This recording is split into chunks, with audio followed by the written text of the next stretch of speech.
seja bem-vindo, seja bem-vinda. Eu sou Liliana Junger e a gente agora tem mais um episódio da série de entrevistas do G1 com candidatos à Prefeitura de Belo Horizonte. Convidamos todos os nomes registrados no Tribunal Superior Eleitoral para uma conversa. Os candidatos contemplados na pesquisa Datafolha mais recente, do dia 22 de agosto, mas que não ficaram entre os 5 primeiros, participaram de entrevistas de 30 minutos gravadas. São 5 entrevistas, sem cortes, que estão publicadas na íntegra no nosso portal. Eu converso agora com a candidata do Partido Unidade Popular, Indira Xavier. Candidata, obrigada pela presença aqui, é um prazer recebê-la. Prazer é meu. Vou detalhar agora um pouco da biografia de Indira Xavier. Ela tem 39 anos e é natural de Maceió, Alagoas, onde iniciou a militância no movimento estudantil. É ativista dos direitos humanos, atuando na defesa dos direitos à educação, à cidade e ao Sistema Único de Saúde, o SUS. A nossa conversa vai ter meia hora de duração, contando a partir de agora. Candidata, vamos começar falando sobre saúde, que é um tema tão importante para os moradores aqui da nossa cidade. O plano de governo da senhora fala em realização de concurso para eliminar o déficit de profissionais de saúde nos postos e nas UPAs da cidade. Como que a senhora pretende atrair os profissionais para esse cargo?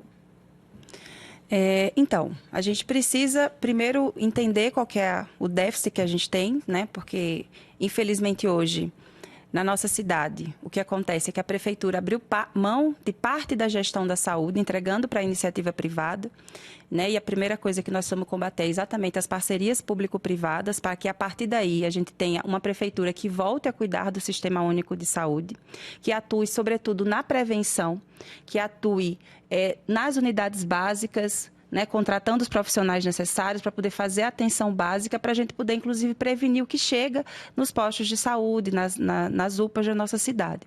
E nós vamos abrir concurso público para poder fazer essa contratação, e há profissionais. Agora, quando você abre para a iniciativa privada, que contrata de forma precarizada, não respeitando o direito trabalhista de vários desses profissionais, e por isso a gente está aqui para defender, inclusive, os trabalhadores do Sistema Único de Saúde, que são fundamentais, que estão nos postos de saúde, né, que estão nos hospitais, que estão nas unidades de atendimento, para a gente poder valorizar esses profissionais, tendo a prefeitura à frente dessa gestão, respeitando o piso, inclusive, dos trabalhadores de enfermagem, que hoje não é respeitado na nossa cidade. E aí, dessa forma, a gente zerar esse déficit, mas principalmente pensando na atuação da prevenção na saúde da nossa cidade. Seriam profissionais de carreira, então, né? Com certeza, nós precisamos valorizar os profissionais e respeitar isso, né? E hoje, quando você abre a gestão da saúde para a iniciativa privada, você está colocando empresários para gerir algo que é fundamental para nós, belo-horizontinos, que é uma saúde de qualidade. Agora, eu queria que a senhora detalhasse um pouco mais como vai ser, né, para atrair esses profissionais, porque a gente mostra muito aqui no G1, nos nossos telejornais, a falta desses profissionais, inclusive alguns com baixa formação, não só de médicos, né, mas de um corpo clínico geral. E os pediatras, por exemplo, são profissionais muito demandados que o município tem dificuldade de reter esses funcionários. Dá para pensar numa solução assim, mais prática e rápida para resolver esse problema? Olha, quando a gente valoriza o profissional, ele permanece. Agora, se a prefeitura ela não dá condições de trabalho, ela não respeita a carga horária, né, as condições de trabalho da categoria, de fato, fica mais difícil de você segurar o profissional. Porque hoje, os poucos profissionais que existem, eles estão sobrecarregados.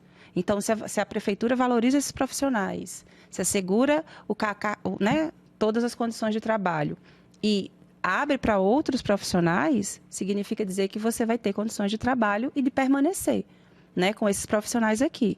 Porque é isso, a gente está falando de pediatria, mas as consultas especializadas de uma forma geral, né, a gente tem dificuldade porque há uma fila enorme. E hoje, eu sou usuária do SUS, né, e eu, por exemplo, no posto que eu sou usuária, existem algumas equipes, e tem equipes que, de fato, têm dificuldade de parar profissional, por conta dessa condição, porque é muito alto a demanda de pessoas por equipe. isso gera uma sobrecarga. Então, se você contrata mais, você vai diminuir a quantidade de pessoas que cada equipe tem que atuar. Então, você melhora a qualidade do atendimento, né? Você melhora a forma como esse profissional vai se dedicar a esses casos que são diversos e você não sobrecarrega tantos profissionais, né? Porque você tem uma qualidade de exercer a sua profissão, tendo esse olhar, essa atenção que é necessária. Vamos falar um pouquinho de educação. A senhora propõe o fim do analfabetismo na cidade, promovendo o programa Educação é um Direito Humano. O que seria esse programa e como que ele vai funcionar? Então, a gente falou aqui da saúde, né? E eu falei da contratação, mas a gente também pode estabelecer parcerias, por exemplo, com as universidades, com as instituições públicas, para dispor desses profissionais que estão em processo de formação, que estão mais desenvolvidos, por exemplo, para atender na saúde. Da mesma forma, a gente pode fazer na educação. A gente pode absorver vários dos estudantes, dos profissionais que estão sendo formados nas universidades na nossa cidade, para poder atuar no combate ao analfabetismo, para estar nos territórios, da mesma maneira que a gente pode pegar os profissionais que já estão no território, que estão, desempregados e que podem atuar para poder garantir a erradicação do analfabetismo e não só das crianças, mas a gente tem uma faixa etária também acima de 30 anos que não concluiu o ensino fundamental na nossa cidade, que é considerável. Mas aí seria uma parceria da prefeitura, seria um concurso público, seria um contrato? Como é que funciona? Então, a gente pode fazer de diversas formas. Há necessidade de fazer o concurso público da educação, ponto. Isso é uma necessidade para atender a demanda que já existe hoje. Então, isso nós temos que fazer... É outro problema, né? Isso. Vamos agora do analfabetismo. Aí nós podemos fazer parcerias específicas para zerar o analfabetismo. Porque dependendo do grau, você não precisa de tanto tempo. Agora, o que é que a prefeitura tem que fazer? Fazer o processo de alfabetização e depois incorporar essas pessoas, esses jovens... Seria uma aula depois do horário regular? Exatamente. Porque a gente tem muitas crianças que estão na escola, mas ainda não tem essa alfabetização concluída. Porque a gente está falando do analfabetismo, mas tem as crianças que não estão alfabetizadas de forma regular e essas precisam desse contraturno e desse reforço escolar dentro da própria escola para poder zerar o analfabetismo, para poder se alfabetizar e conseguir, inclusive, acompanhar o desenvolvimento educacional, a sua série, a turma. Então, isso você faria dentro do âmbito da escola. Então, criar esse programa para poder... A gente está falando de um programa, mas um reforço que fosse voltado para resolver a defasagem educacional dessas crianças e adolescentes. Isso dentro do âmbito da escola do município. No caso das pessoas adultas... Aí seria programas que podem, inclusive, usar a própria estrutura da escola, que vai abrir no horário noturno, no contraturno para receber, mas aí sim através de outros programas, que não necessariamente com os profissionais de educação, que já estão cumprindo a sua agenda e seu horário regular dentro da escola, com as crianças, com os adolescentes, na educação infantil e fundamental. Vamos falar dos mestres, dos professores, A organização Todos pela Educação aponta que a remuneração dos professores aqui em Belo Horizonte, ela é só a 7ª no ranking de todas as capitais do Brasil, diante da importância que a gente tem no nosso país, A gente está atrás de cidades bem menores, como São Luís, Cuiabá, e muito longe do primeiro lugar, que é Porto Alegre. Isso mesmo com o aumento do investimento por aluno nos últimos anos. Dá para pensar uma solução viável para melhorar os salários dos professores aqui de Belo Horizonte? Claro, infelizmente a prefeitura tem feito propaganda que paga o piso nacional do magistério e não paga. O que ele paga é um piso proporcional, inclusive que só foi possível prejudicando a carreira dos trabalhadores e das trabalhadoras em educação. Então, nós precisamos não só fazer os concursos públicos, mas garantir o pagamento do piso dos profissionais de educação. E aí, mais uma vez, inclusive também combatendo o que a prefeitura tem feito de parceria público-privada dentro da educação. Porque é isso, você precisa colocar a educação para ser gerida pela prefeitura e considerando principalmente a comunidade escolar e os profissionais. Então, quando você olha para a educação como uma mercadoria, e é algo que a nossa gestão não vai admitir, você não prioriza as condições de trabalho e, ao não priorizar as condições de trabalho, você coloca em risco, inclusive, os alunos que estão, né, sendo formados dentro das A escolas. senhora é contra as escolas que são credenciadas da prefeitura, que não são propriamente do município? Aí nós precisamos fazer uma diferenciação, né? Porque existem as escolas que são estruturas de escolas e que deveriam ser geridas pelo município, mas existe, exatamente porque a prefeitura não zerou o déficit das creches, das escolas infantis, parcerias que muitas vezes é com a Dona Maria, né, que tem uma relação e abre uma parceria para poder fazer recebimento de alunos ali dentro daquele espaço, que é uma necessidade diante da ausência do município. Então, a prefeitura precisa assumir, não no sentido de penalizar essas trabalhadoras que estão se colocando para cumprir algo que deveria ser responsabilidade do município, mas como garantir que a educação seja feita de forma integral, como garantir que ela possa ter qualidade, porque uma realidade objetiva, Liliana, é que a prefeitura, ao não tomar conta da educação pública de forma como um todo, é que cerca de 50% desses convênios que estão estabelecidos nem sequer laudo de funcionamento do Corpo de Bombeiros tem. Então, você está colocando em risco a vida dessas crianças e quando a educação municipal é gerida pela iniciativa privada, esses trabalhadores eles também estão precarizados ali. Eles não estão sendo respeitados em vários dos seus direitos. Então, a prefeitura precisa assumir essa gestão. E, ao assumir essa gestão, pensar que tipo de parcerias estabelecer. Mas a prefeitura não pode se isentar.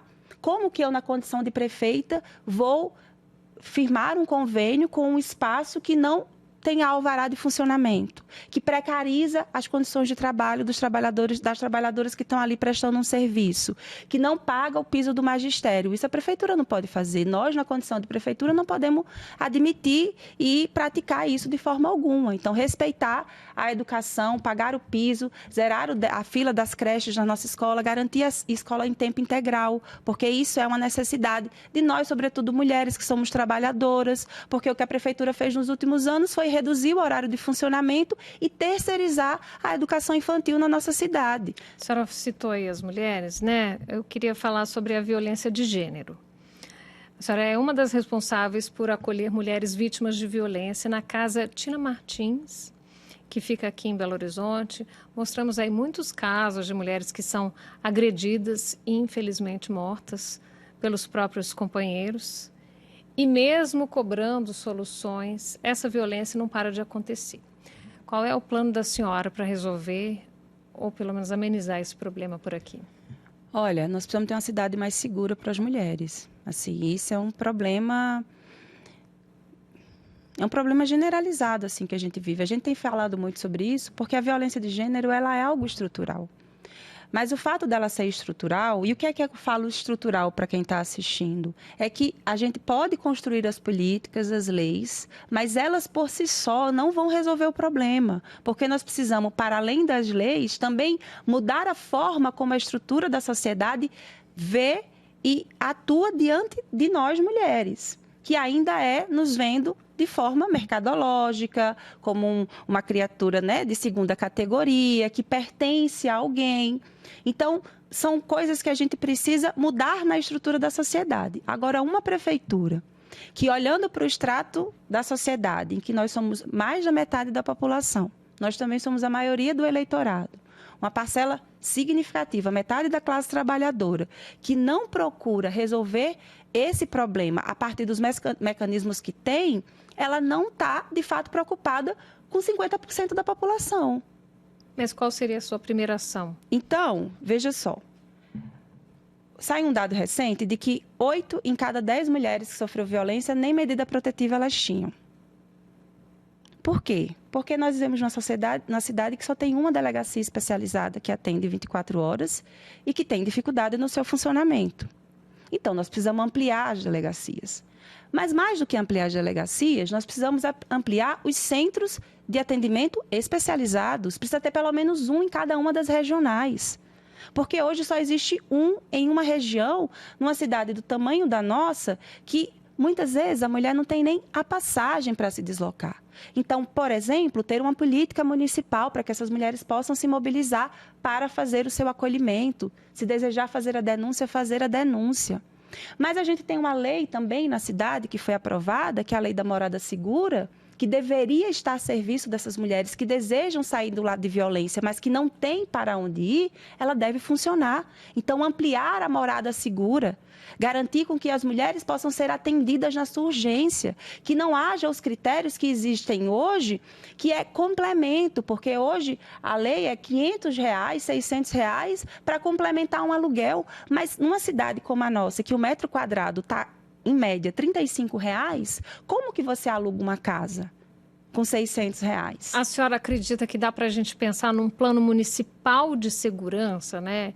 Em que a atuação aí de várias forças consiga reduzir, então, esses casos de agressão contra as mulheres? Claro, porque se a gente faz educação dentro das escolas, se a gente atua preventivamente, fazendo esse diálogo de forma aberta na sociedade e nos espaços comunitários, se a gente tem uma polícia, uma guarda que atua na prevenção, se a gente tem uma prefeitura que coloca todos os seus órgãos da assistência a serviço desse atendimento, que amplia os recursos para esse atendimento, que garante que hajam os espaços especializados na regional, pelo menos um, que amplia o funcionamento das delegacias, mas que, sobretudo, garante uma política de geração de emprego e renda para essas mulheres, qualificação profissional, que garante a creche que eu acabei de falar para que ela possa colocar seu filho de forma integral, uma vez que ela tenha sido reincorporada no mercado de trabalho, que garante uma política habitacional. Você tem uma prefeitura preocupada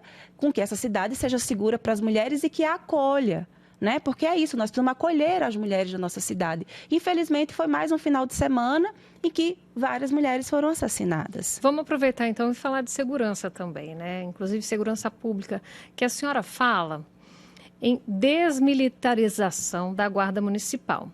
É uma das propostas aí do seu plano de governo. Qual que seria a alternativa para a segurança de Belo Horizonte? Olha, primeiro, quando a gente fala de desmilitarizar, não necessariamente é tirar o armamento, mas, obviamente, que nós não defendemos uma guarda armada. Mas, quando a gente fala desmilitarizar, é exatamente tirar essa doutrina que hoje tem na guarda, que é formada pela Polícia Militar, que é essa doutrina que olha para as pessoas como que busca inimigos, adversários. E a prefeitura precisa ter uma guarda, uma polícia comunitária que atue na prevenção, na mediação de conflitos, no atendimento às comunidades, que olhe para o nosso povo de forma humanizada, que não chegue nas nossas comunidades barbarizando ou, enfim, violentando, porque você aumenta o efetivo armado. Mas isso não dá segurança para nós. Para você que está assistindo, ter mais polícia armado aumentou a nossa segurança na cidade? E não como aumenta. Que a senhora faria o Belo Horizontino se sentir mais seguro na sua proposta? Olha, a gente primeiro precisa resolver os problemas estruturais. Então, nós precisamos ter formação, educação, acesso à cultura, lazer, geração de emprego e renda, acesso à saúde, urbanizar as nossas comunidades, mas garantir iluminação pública e pensar que a criminalidade existe, mas se a gente quer ser uma prefeitura comprometida, nós temos que atuar naqueles que fazem com que a criminalidade chegue nas nossas comunidades. Porque quantos são mesmo? Quanto é produzido de drogas nas nossas periferias aqui? Nenhuma. Porque os verdadeiros criminosos, os que promovem o crime, são os que andam de helicóptero por aí. Eles não estão nas nossas comunidades. Então, se é para pensar em combater a segurança, em garantir segurança, a prefeitura, e aí a gente entende que isso vem desde a esfera federal, a prefeitura precisa se comprometer em responsabilizar aqueles que efetivamente fazem com que o crime chegue nas nossas comunidades. E a prefeitura atuar preventivamente para que ela seja presente nesses territórios e dê perspectiva para o nosso povo para que o crime não seja alternativa. porque é alternativa quando há ausência do município.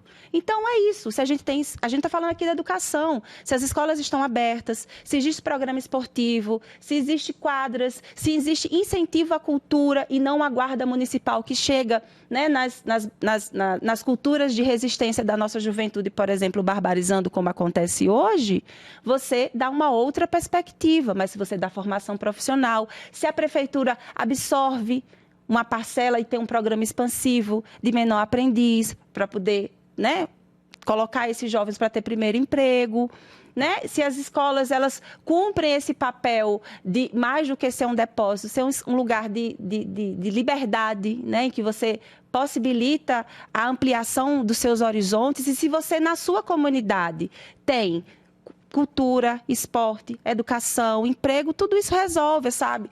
Então, por exemplo, o centro da cidade precisa ter iluminação. E quem que tem que fazer isso? A prefeitura. Vamos falar um pouquinho de meio ambiente. O programa de governo aí da senhora fala em tornar Belo Horizonte uma cidade livre da mineração. Como que a gente pode fazer isso? Olha, primeiro é proibindo qualquer mineração que aconteça, porque acontece de forma ilegal na nossa cidade. De forma ilegal? Ilegal. Em qualquer esfera de mineração? Sim.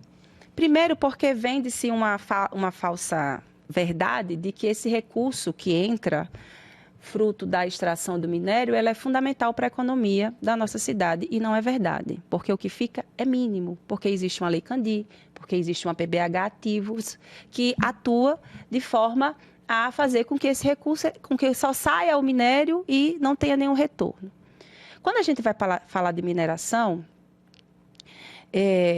será que a gente precisa continuar minerando mesmo? Pensando, por exemplo, né, na tecnologia e no que a gente utiliza, será que a gente precisa mesmo continuar minerando? Então, fica esse questionamento. Mas, hoje, pensar uma mineração que coloque em risco a vida do Belo Horizontino, não dá para uma prefeitura ser conivente com isso. Porque a gente está falando de uma mineração predatória, que está acabando com a nossa bacia hídrica, com a nossa reserva de água, que está deixando o nosso clima pior na cidade. E tá aí, nós estamos há mais de 100 dias sem nenhuma chuva, entendeu? Isso afeta diretamente. Mas não é só isso, são as queimadas que estão acontecendo, o clima da cidade que está péssimo.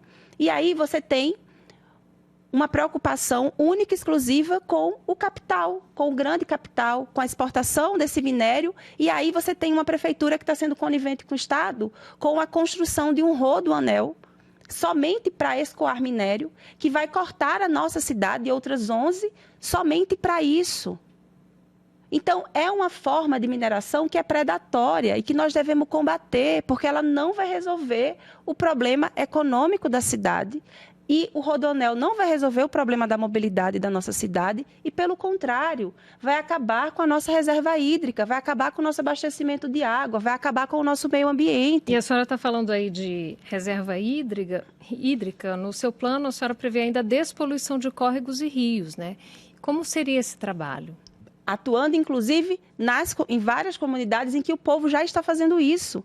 Porque quando você olha, por exemplo, para o Barreiro, existem algumas ocupações urbanas e houveram córregos que estão em processo de despoluição com a atuação da comunidade, mas não é só lá, na região norte da nossa cidade também. Agora, a prefeitura tem que parar de tampar os rios, né? E passar a destampar, porque é isso que tem sido feito no mundo inteiro, e atuar para poder limpar, não fazendo o que está sendo feito, né, na Lagoa da Pampulha, que virou lenda, mas, de fato, trazer tecnologias que, inclusive, já são produzidas nas universidades do nosso país, aqui no UFMG, para a gente poder atuar, porque nós temos que tornar os nossos rios vivos novamente. Então, a mineração ela é algo necessário que a gente acabe, porque, veja, o nosso povo entende isso, nós entendemos isso. Então, em vez, por exemplo, da prefeitura, da Câmara de Vereadores, colocar um plebiscito para decidir sobre a nossa bandeira, que retira, por exemplo, a serra, então é um negócio, uma mensagem subliminar ali, que retira o triângulo que representa essa luta pela independência, por que então não fazer um plebiscito agora no processo eleitoral para debater se a população de Belo Horizonte é a favor ou não que se continue a mineração aqui? Por quê? Porque não quer consultar o nosso povo. E aí você tem agentes como o Ministério Público que têm sido ferrenhos nessa luta, né, para poder barrar a mineração, mas ao mesmo tempo que barra, você volta lá no outro dia e está acontecendo. E o que é que isso significa dizer? Significa dizer E tem um estudo que mostra que essa parte aqui de cima da serra, ela está só a casquinha, ela está grampeada. E se acontecer um desastre, um extremo climático, como aconteceu agora no Rio Grande do Sul com as chuvas, periga o pico romper, porque a cratera que tem hoje formada, fruto dessa mineração predatória, ela já está com um nível de água que está perigando, que se cair mais água ali, numa chuva extrema, pode romper esse pico, e ao romper esse pico vai descer lama daqui do Alto da Afonso Pena até, sabe-se lá, depois da rodoviária da nossa cidade. E aí, quando você vai falar do Rodonel, quando você vai falar da mineração predatória, todo mundo que está em volta aqui entende isso e é contrário. Mas há uma prefeitura negligente, um governo negligente, então nós temos que ser contra a mineração. E se, somente se, ela tiver que acontecer, que seja estabelecido os termos e que seja em diálogo com a população. Vamos aproveitar e falar um pouco de economia, que a senhora prevê a criação de um banco municipal. Que banco seria esse? Como que ele funcionaria? Então, o que a prefeitura fez foi criar um banco, né, que chama PBH Ativos, que pega os nossos recursos e transforma em títulos para ser negociado na Bolsa de Valores. E esses mesmos bancos, uma parte deles são que têm gerido as parcerias público-privadas, aqui que eu fiz menção tanto na saúde quanto na educação. E esses títulos, papéis, né, que representam orçamento do município, eles estão sendo negociados na Bolsa. E quem está negociando isso são os bancos privados. Só que existe, e como já existiu, né, as pessoas que estão me assistindo, né, que são um pouco jovens há um pouco mais de tempo, vão lembrar que existiam os bancos públicos, os bancos estaduais e os bancos municipais, que eles cumpriam o papel de mover a economia dos funcionários públicos, seja ativos e aposentados na reserva, que era fundamental para o desenvolvimento das cidades, porque eles poderiam ofertar linhas de crédito, inclusive para os pequenos comerciantes da própria cidade, a juros mais baixos. Você movimentava a economia, porque você tinha um banco municipal ali, né, um banco estadual, que tinha esse recurso e era dinheiro da prefeitura injetado num banco municipal, num banco estadual, que estava a serviço da economia local. Hoje, a prefeitura pega os seus funcionários, coloca no banco privado, ele é que vai receber todos os lucros, os juros, cobra de forma extorsiva, porque quem sabe, né, o que é dever para banco, como é desesperador. E se você tem um banco municipal, você pode reduzir essa política de juros, você pode gerar crédito, você pode fazer empréstimo, você pode movimentar a economia, sabe? Então, e você tem, por exemplo, um contingente de trabalhadores da TI, da própria prefeitura, que pode atuar de forma a gerir várias das ações desse banco. Então, é possível a gente voltar a ter um banco municipal que tenha, num primeiro momento, se ele tiver só a função de administrar os recursos que são da folha municipal, isso já é um contingente de pessoas muito grande. E, ao fazer isso, você consegue injetar mais recursos na economia da própria cidade, você consegue ter uma política para o pequeno e médio produtor, proprietário, que vai ter um banco que não vai lidar com a vida do nosso povo como o banco privado lida, né? Então, a prefeitura cuidando da economia da cidade. A gente já está caminhando para o fim da nossa entrevista, estamos nos 3 minutos finais. Vamos falar um pouquinho de transporte, porque a ampliação do passe livre e a reestatização das empresas de transporte são algumas das propostas da senhora aí para a mobilidade urbana. E como que a senhora pretende fazer isso? Então, nós temos... Olha, primeiro que, assim, de uma forma geral, se fala que o transporte é público. E, na verdade, o transporte ele não é público, ele é coletivo, mas ele é administrado pela iniciativa privada. Agora, é verdade que a prefeitura injeta milhões do nosso recurso na iniciativa privada para nos ofertar um serviço de péssima qualidade. Eu sou usuária do transporte coletivo, assim como você que está assistindo, e eu sei o que é chegar em casa descabelada, estressada todo santo dia, passar horas nesse trânsito caótico dessa cidade. Então, nós precisamos ter uma empresa municipal de transporte, Porque ao ter uma empresa municipal de transporte, a prefeitura vai deixar de pegar o nosso recurso, os mais de 800 milhões que a prefeitura gastou nos últimos 3 anos, e vai investir numa empresa municipal de transporte. Ela vai fazer concurso público, ela vai gerar emprego, ela vai ter uma frota para poder administrar. E aí você consegue reduzir a tarifa de transporte, porque hoje é um absurdo você pagar R$ 5,25 no transporte de péssima qualidade, que quebra, que pega fogo, que deixa você na mão, que você sai correndo atrás do ônibus, humilhada, entendeu? Uma prefeitura que atue na defesa do transporte público, porque nós tínhamos uma CBTU pública que foi vendida a preço de banana por 25 milhões, quando o patrimônio era de mais de 800 milhões. Segundo o BNDES, que transportava 200 mil pessoas, quando a tarifa era R$ 1,80 antes de ser privatizado, e que hoje é R$ 5,50 e que transporta pouco mais de 80 mil pessoas por dia, e naquele caos que a gente viu no último período. Então, são iniciativas que possibilitam que a gente tenha, de fato, um transporte público gratuito de qualidade. Então, municipalizar o sistema de transporte, garantir, de fato, o passe livre irrestrito, porque hoje o passe livre ele não é irrestrito, ele é limitado. Garantir passe livre para a mulher trabalhadora, que a gente falou aqui que tem que fazer a denúncia, para levar o filho dela na creche, porque é isso, muitas crianças deixam de ir para a escola, porque o trabalhador não tem a passagem para levar aquela criança para a escola, né? Porque ela não pode andar sozinha. Para o trabalhador desempregado se mover na nossa cidade e conseguir procurar emprego. E mais, perceber que nós temos uma malha férrea gigantesca, que poderia já hoje conectar 22 das 34 cidades da região metropolitana se ela fosse reativada. Inclusive malha férrea que chega no Barreiro, o tal da lenda do metrô que nunca chega. Então, uma prefeitura que combata a máfia do transporte, que municipalize o transporte e que reative o modal férreo é fundamental para a gente poder resolver o problema da mobilidade e não o Rodonel, como eu falei aqui, que não vai resolver esse problema para nós. Pelo contrário, nós temos que duplicar o anel rodoviário, tirar da gaveta o projeto. Candidata, muito obrigada pela participação aqui com a gente no G1. Boa sorte para a senhora. E termina aqui mais uma entrevista do G1 com os candidatos à Prefeitura de Belo Horizonte. A gente lembra que a íntegra de todas elas fica disponível no nosso portal. A coordenação dessa entrevista é de Thaís Pimentel e Pedro Ivo Nunes. Chefe de reportagens especiais, Fred Botrel.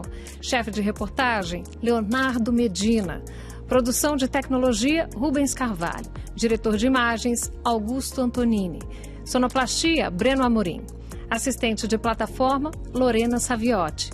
Assistente de estúdio, Enésio Rodrigues. Operadores de câmera, Ricardo Prats e Heraldo Júnior. Editora-chefe do G1, Cláudia Croitor. Diretor do G1, Renato Franzini. Gerente de jornalismo de Minas Gerais, Virgílio Gruppi. Diretor de jornalismo da Globo, Miguel Ataíde. Diretor responsável, Ricardo Vilela. Eu sou Liliana Junger. Essa foi a entrevista do G1 com candidatos à Prefeitura de Belo Horizonte. Até a próxima.